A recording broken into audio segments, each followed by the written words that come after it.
Hey guys, I hope you're all doing very well. Welcome back to another video.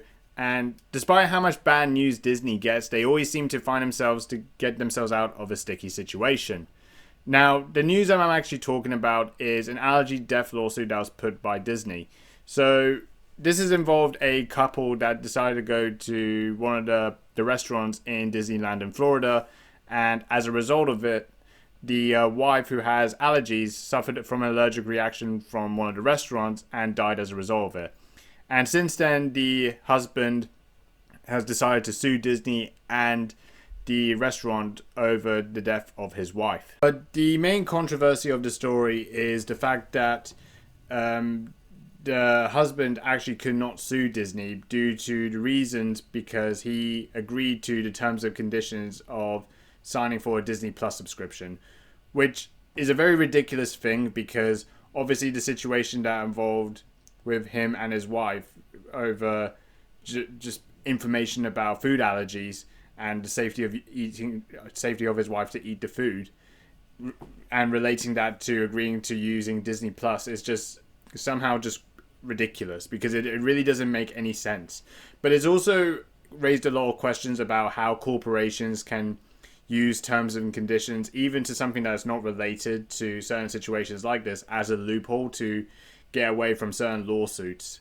So there's been lots of backlash, especially aimed at Disney for this.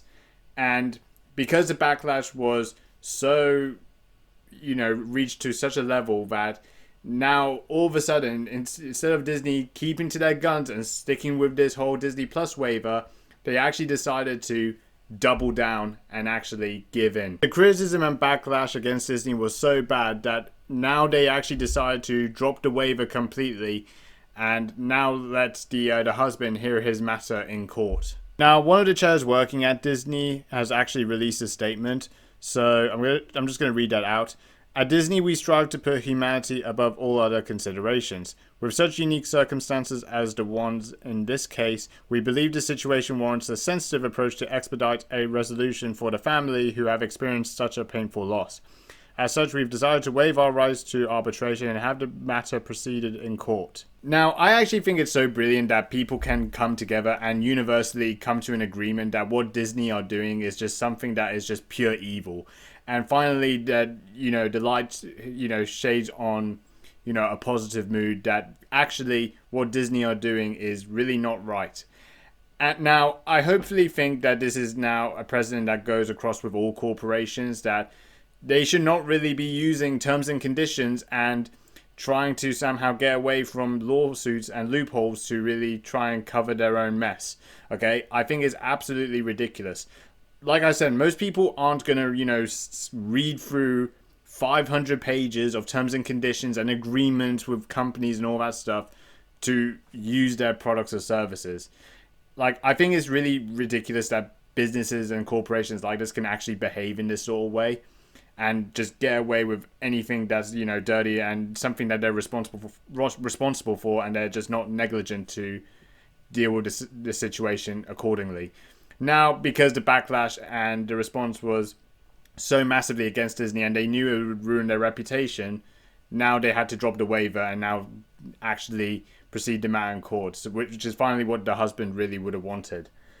Now, I really wish the all best to the husband and also his family for this situation, because this must have been a really terrible situation and a situation I think shouldn't really happen in the first place, because really, restaurants are supposed to be responsible for allergens and information to make sure that food is safe for people with allergies that they can eat.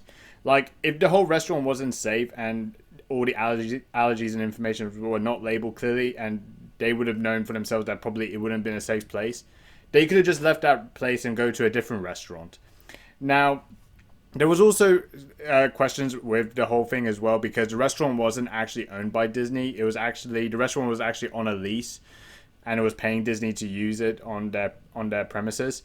Now, I actually think part of that is also Disney's responsibility as well as the restaurants. It kind of has to work both ways because it is on Disney's land, so I don't think that would have been, again, an acceptable argument. I think Disney are still responsible for it because it's still on their land and on their property, and the restaurant is just, there at a least to operate the premises.